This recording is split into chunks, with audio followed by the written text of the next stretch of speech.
One of the things that we want to do is we want to live a life that's important. We want to live a life that's significant. We want to live a life that is based in reality.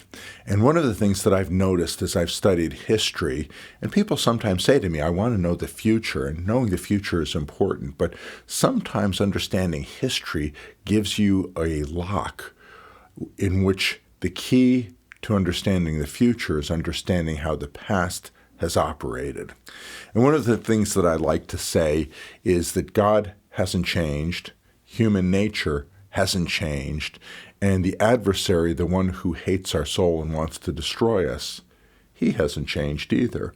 So as God hasn't changed, as the human condition and the human heart hasn't changed, and as the adversary of our soul hasn't changed, we see what has happened in the past, and we can have a fairly good idea of where things could go in the future.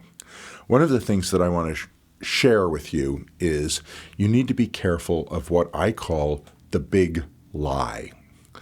Now, what ends up happening is people think that if you understand what the big lie is, that you can always recognize it, and it's not entirely true.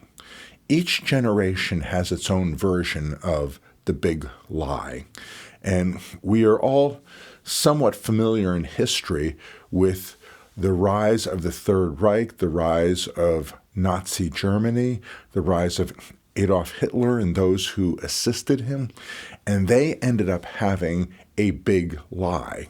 Now, their big lie is not the same big lie that was told in America after World War II, nor was that the same big lie as was told in the 1960s and the 1970s, and that big lie was not the same big lie as is being told even as I'm shooting this video today. Each generation has its version of the big lie.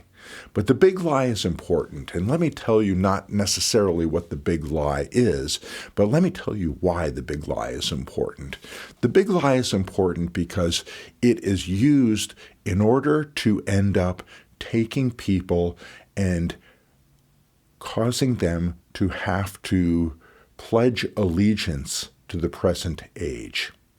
The big lie is important because it separates the people who belong to the culture and those who are going to end up doing well, and those who don't belong to the culture and those who are effectively the resistance.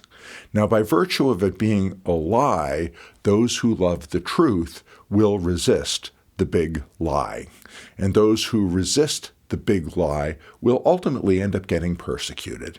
So, what was the big lie in Germany? The big lie in Germany was that there was a race of people who were advantaged, who were privileged, who had a messianic future, and that by getting rid of the people who didn't belong to the parameters that the Nazis said were the supermen or the Übermensch, by getting rid of the people whom they devalued and the people like the gypsies, the Jews, those who were mentally handicapped, and others, by eliminating them like rodents out of society, what would end up happening is society would attain higher and higher and become more and more wonderful. Now, it is obvious to us with the hindsight of history, looking back 70 years, that what ended up happening was this was a means of social control. This was a means of taking and separating people. This was a means of creating fear. This was a means of creating anxiety. This was a means of the government looking at you and going, do you really belong with us? Or are you part of the people that we need to exterminate? And by this happening, what ends up happening is you have a sense in human history whereby the big lie was used to control people and bring them into subservience and bring them into slavery. I want to argue that in other generations, while it might not be so bold and it might not be so terrifying, what ends up happening is the big lie is always used for social control. And as you are living in a time, I want to really encourage you to figure out what the big lie truly is.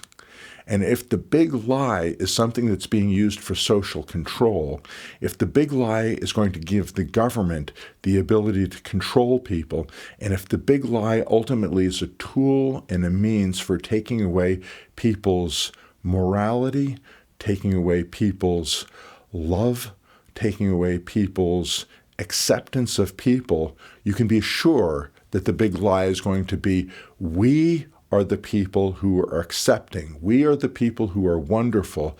We are the people who love people, and the people who don't accept what is really the big lie are the people who are narrow, who are dislikable, who are disagreeable, and who are a problem. You have to understand this, because if you don't understand this, you won't get propaganda. And if you won't get propaganda, you won't understand what the people who are trying to control are trying to do. Shalom.